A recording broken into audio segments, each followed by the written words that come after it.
You're gonna owe me for this. Why? We're fixing each other's problems. What's my problem? The mask. Take it off. Show my face. Yes, sir. Negative. Are you ugly? Quite the opposite.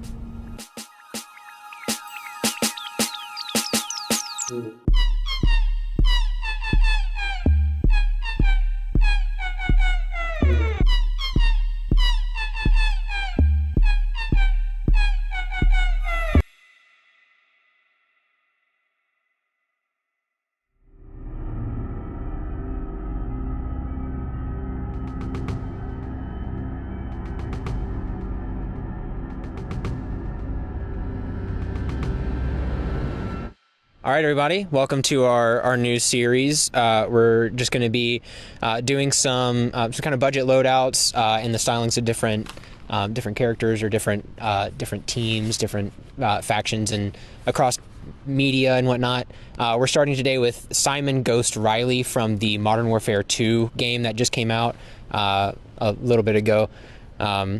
We're going to just kind of do a rundown of what we've got and kind of why we picked everything. We've got a list of all of the things that we bought for this loadout linked in the description. So if you want to check those out, just look down there. It'll give you just a list of what we bought and how much it is. But I'll run through everything right now. The mask is the major thing of the whole kit, and we will do a detailed or a kind of an extra bit at the end on how we made the mask, and we'll do the same with the poncho as well. We did some modifications there, some customizing.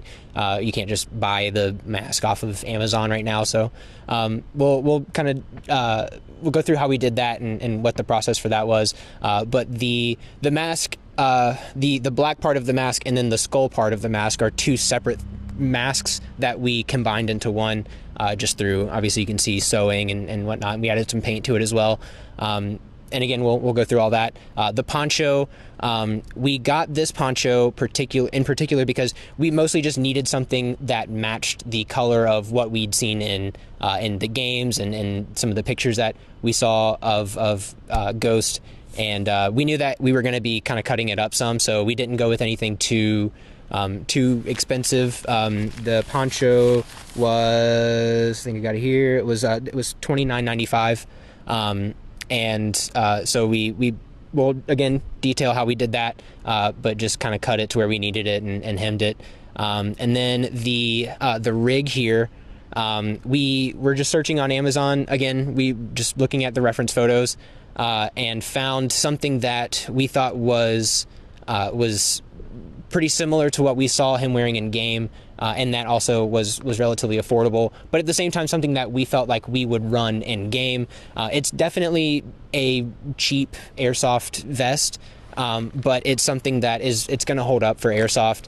I mean, the rest of the kit, it's, you know, the point of it was to be affordable and functional as well as obviously fit the theme. So we just looked. The vest was came out to $46.99, and again, it's decently put together.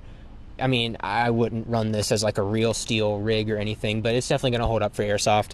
And then moving on from that, we have the gloves, or we'll do the gloves.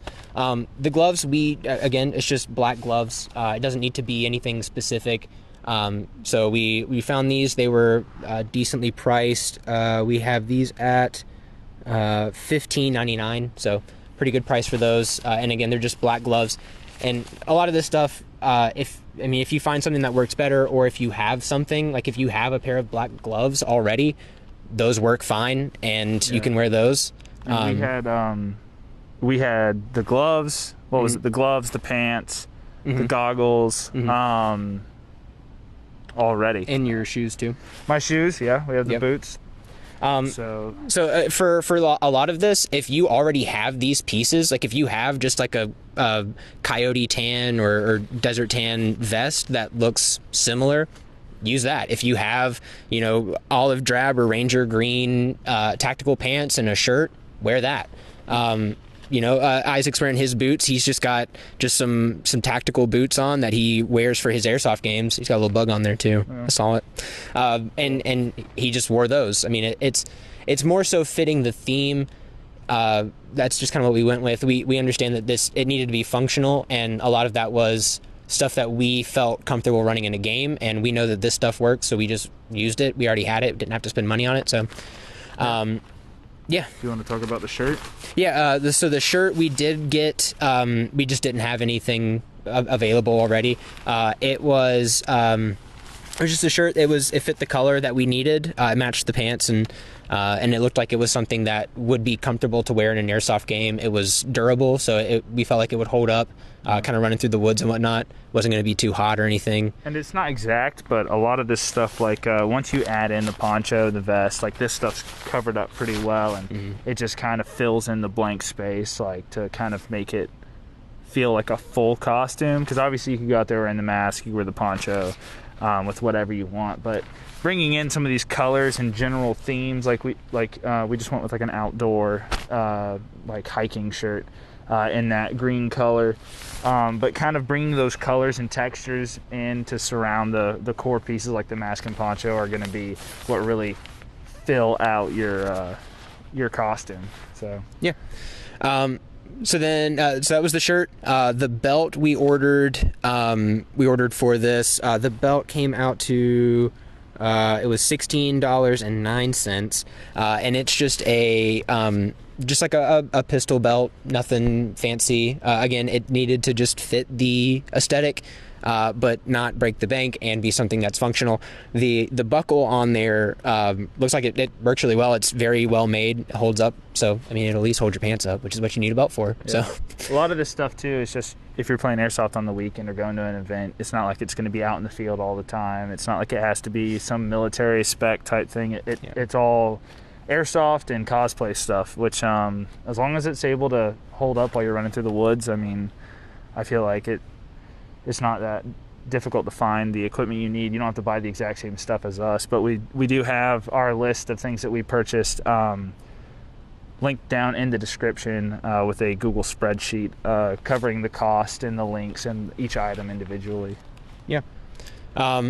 So yeah, again, we'll have the video of how we kind of did the mask and then the poncho as well after this, and yeah, everything's linked in the description. Again, if you have stuff already, wear that if it fits. Even if it's not this exactly, but you're like, oh, this could be something that he would wear. Like, I mean, that works too. There's a bunch of different versions of Ghost throughout the campaign, different skins if you're playing in Warzone and stuff. So it's not that any one color is going to be the standard. Sometimes he's wearing grays, sometimes he's wearing browns. In this case, he's got on green. So yeah. So yeah, this is kind of what we got. I think that's it. Yeah, I think that's kind of it. Yeah. You can wear whatever boots you want. Yeah. We're using the brown Vans boots, the Ultra Ranges, because that's what I like to wear when I play. But you can really wear any hiking boots, tennis shoes. Black or brown is what I would recommend, just to not draw attention to them. They kind of just fit in nicely with the... I don't even know if you can see my shoes based off of the framing here. Yeah, so I got the Vans on. Nice and comfy, but really any boot is fine. Yeah. So yeah. Yeah, so stick around and check out the how we did the mask and the poncho, and yeah, we'll see you later. All right, guys, so I'm going to start off by talking about how we made the poncho. This was a pretty easy design. You really just need a brown poncho, some brown thread, and a sewing machine. So I'll go ahead and get into how we made it. First things first, we measured it out to kind of fit my size and scale. There's no exact measurements for this, but the idea here is that you're going to kind of measure out in the front how long you want the front section to be. I measured mine out to be just right above the mag pouches on the vest that I was going to be using with this outfit. And the idea is that you want it to be hanging a little bit lower than you think so that you have room to kind of roll it up or scrunch it up, throw it over your shoulders, kind of how we see Ghosts do in the game. And then you're just going to make sure to cut a straight line. The poncho that we used had a kind of grid pattern to it from the way that the fabric was made, so we just followed one of those lines and cut straight across. After you've done that, you're going to want to take your poncho over to the sewing machine. If you're not familiar with how to use a sewing machine, that's okay. This was my first time using one. I just had someone there to help me who knew how to use it. They kind of walked me through it. It wasn't that difficult. Plus, this doesn't have to be super professional looking. You're just hemming the edge of the fabric. I opted to put the end of my poncho in the front near one of the buttons so that I could still button it and try to make it look a little bit more natural rather than just a cut poncho. But I folded the extra fabric behind, hemmed that down, and as you can see, I'm starting the second row on the very edge of the poncho. I came back afterwards and kind of stitched around the buttons. I tried to match the thread with the thread used in the poncho's manufacturing, and I just tried my best to make it look natural. Tried to make it look like this was how the poncho was meant to be worn. And that's pretty much all you have to do with the poncho is just hem the edges, try to make it look good, try to make it look even. But if you're just running around playing Airsoft, I don't think it has to be perfect. So for the mask, it's a little bit more complicated. This took me about a day's worth of work, just because I was having to figure it out as I go. But I opted to go with this latex mask that I found on Amazon. It's just a normal Halloween skull mask. For the scale, it's a little bit bigger than what Ghost actually wears, but for a budget loadout, it works fine. As you can see here on the sides, there's these little pins that hold the jaw in place. You're just going to unscrew those. They actually unscrew really easily. I didn't even really need a screwdriver. But once you take all four of those out, then we can move on to cutting. As you can see, they're just little pins with screws on the inside. So you can start off by removing these eye pieces, the little mesh parts inside. I cut kind of around to the edge of where the eye socket would be. I also removed the nose because on Ghost Mask, none of that's there. I just used an X-Acto knife to cut this out. It is latex, so it does stretch a bit, so just be careful not to cut yourself. But yeah, you can go ahead and remove those pieces because we don't need them.